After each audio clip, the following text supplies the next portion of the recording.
यानी लोकतांत्रिक स्वतंत्रता में मैं डॉक्टर अखिलेश कुमार आपका हार्दिक स्वागत एवं अभिवादन करता हूं। दोस्तों, इस कड़ी में हम जानने का प्रयास करते हैं कि इवोल्यूशन ऑफ ह्यूमन, मानव का विकास किस तरह से और किस प्रक्रिया से हुआ।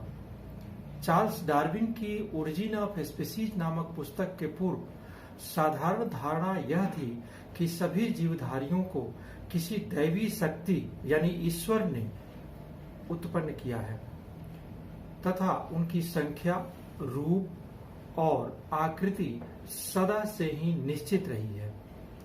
परंतु उक्त पुस्तक के प्रकाशन सन 1859 ईस्वी के पश्चात विकासवाद ने इस धारणा का स्थान ग्रहण कर लिया और फिर अन्य जंतुओं के भांति मनुष्य के लिए भी यह प्रश्न साधारणतया पूछा जाने लगा कि उसका विकास कब और किस जंतु अथवा जंतु समूह से हुआ। इस प्रश्न का उत्तर भी डार्विन ने अपनी दूसरी पुस्तक डिसेंट ऑफ मैन सन 1871 द्वारा देने की चेष्टा करते हुए बताया कि केवल वानर, विशेषकर मानवाकार वानर ही मनुष्य के पूर्वजों के समीप आ सकते हैं।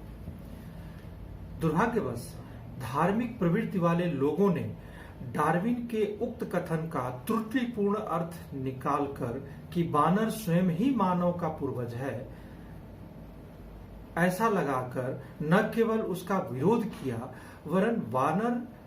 वरन जन साधारण में बंदरों को ही मनुष्य का पूर्वज होने की धारणा को प्रचलित कर दिया, जो आज भी अपना स्थान बनाए हुए है।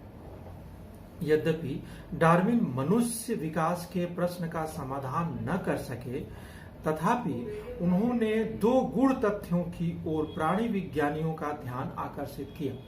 पहला, मानवाकार बानर ही मनुष्य के पूर्वजों के संबंधी हो सकते हैं, तथा दूसरा, मानवाकार बानरों तथा मनुष्य के विकास के बीच में एक बड़ी खाई है, जिससे लुप्त जीवाश्मों यानी फॉसिल्स की खोज करके ही कम किया जा सकता है। यह प्रशंसनीय है कि डार्विन के समय में मनुष्य के समान एक भी जीवाश्म उपलब्ध ना होते हुए भी उसने भूगर्भ में छिपे ऐसे अवशेषों की उपस्थिति की भविष्यवाणी की, जो सत्य सिद्ध हुई। अभी तक की खोज के अनुसार होमोसेपियन का उद्भव 2 लाख साल पहले पूर्वी अफ्रीका में माना जाता है, लेकिन नई खोज के मुताबिक 3 लाख साल पहले ही होमोसेपियन के उत्तर अफ्रीका में विकास के सबूत मौजूद हैं। तो इस प्रकार विकास का काल जो था उसका निर्धारण भी वैज्ञानिकों ने अपने तरीके से किया। पृथ्वी के 4.6 अरब साल के इतिहास के भूवैज्ञानिक कई खंडों में बांटकर इसको देखते हैं। जैसे पहला कल्प यानी यान, दूसरा संवत यानी एरा, तीसरा अवधि यानी पीरियड और चौथा युग यानी इपाक इसको कहते हैं। इनमें सबसे छोटी इकाई इपाक है। मौजूदा इपाक का नाम होलोजीन इपाक है, जो 11,1700 साल पहले शुरू हुआ था। इस होलोजीन इपाक को 3 अलग अलग कालों में बांटा गया है, अपर, मिडिल और लोअर। इनमें तीसरे यानी लोअर को मेघालय नाम दिया गया है। मानवाकार सभी जीवाश्म भूगर्भ के विभिन्न स्तरों यानी लेयर्स से प्राप्त हुई हैं। अतएव मानव विकास का काल निर्धारण इन स्तरों या शैल समूहों के अध्ययन के बिना नहीं हो सकता। यह स्तर पानी के बहाव द्वारा मिट्टी और बालू के एकत्रित होने और दीर्घकाल बीतने पर शिलाभूत होने से बने हैं।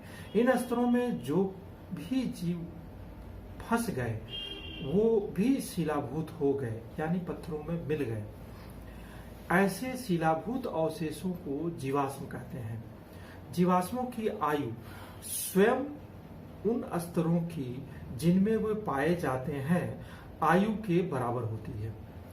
स्तरों की आयु को भूवैज्ञानिकों ने मालूम कर एक माप सूचक सारणी तैयार की है, जिनके अनुसार शैल समूहों को 5 बड़े खंडों अथवा महाकल्पों में विभाजित किया गया है, जिसमें पहला है हेडियन, दूसरा आद्य, तीसरा पुराजीवी, चौथा मध्यजीवी, पांचवा नूतन जीवी या महायुग। इन महाकल्पों को कल्पों में विभाजित किया गया है तथा प्रत्येक कल्प एक काल विशेष में पाए जाने वाले स्तरों की आयु के बराबर होता है। इन प्रकार आदि महाकल्प एक कैब्रियन पूर्व यानी प्री कैब्रियन पूरा महाजीवी महाकल्प 6 कैब्रियन ऑडिवियन सेट्यूरियन डोमिनियन कार्बोनी और परामियन मध्यजीवी महाकल्प 3 ट्राइएसिक जुरेसिक और क्रेटेसस और नूतन महाकल्प 5 अति नूतन अल्प नूतन मध्य नूतन अति नूतन और अल्प नूतन कल्पों में विभाजित है। जीवाश्म की आयु का निर्धारण हम कैसे करते हैं, इसको थोड़ा जान लेते हैं। शैल समूहों में जीवाश्मों की केवल समीपवर्ती आयु का ही पता चलता है, अतः उनकी आयु की और सही जानकारी के लिए अन्य साधनों का उपयोग किया जाता है। इनमें रेडियो एक्टिव कार्बन C14 की विधि विशेष महत्वपूर्ण है, जो इस प्रकार है। सभी जीवधारियों पौधों या जंतुओं के शरीर में 2 प्रकार के कार्बन अणु उपस्थित होते हैं, एक साधारण जिसको C12 C12 और दूसरा रेडियो एक्टिव जिसको C14 कहा जाता है। इनका आपसी अनुपात सभी जीवों में, चाहे वो जीवित स्थिति में हो या मृत, कांस्टेंट यानी समान रहता है। कार्बन 14 वातावरण में उपस्थित नाइट्रोजन 14 के अंतरिक्ष किरणों यानी कॉस्मिक रे द्वारा परिवर्तित होने से बनता है। यह कार्बन 14 वातावरण के ऑक्सीजन से मिलकर रेडियो एक्टिव कार्बन डाइऑक्साइड बनाता है, जो पृथ्वी पर पहुंचकर प्रकाश संश्लेषण द्वारा पौधों में अवशोषित हो जाता है और इनसे उन पर आश्रित जंतुओं में पहुंच जाती है। मृत्यु के बाद कार्बन 14 यानी 14 का अवशेषण बंद हो जाता है तथा उपस्थित कार्बन 14 पुनः नाइट्रोजन 14 में परिवर्तित होकर वातावरण में लौटने लगता है। यह मालूम किया जा चुका है कि कार्बन 14 का आधा भाग 5720 वर्षों में नाइट्रोजन 14 में बदल पाता है। अतः जीवाश्म में कार्बन 14 यानी कार्बन 14 C14 की उपस्थित मात्रा का पता लगाकर किसी जीवाश्म की आयु का ज्ञान प्राप्त किया जा सकता है। इस विधि में कमी यह है कि इसके द्वारा केवल 50,000 वर्ष तक की आयु ही जानी जा सकती है। इसी के साथ मैं अपनी वाणी को विराम देता हूं। अगले वीडियो तक के लिए आप थोड़ा इंतजार करें। आपका बहुत बहुत आभार, धन्यवाद।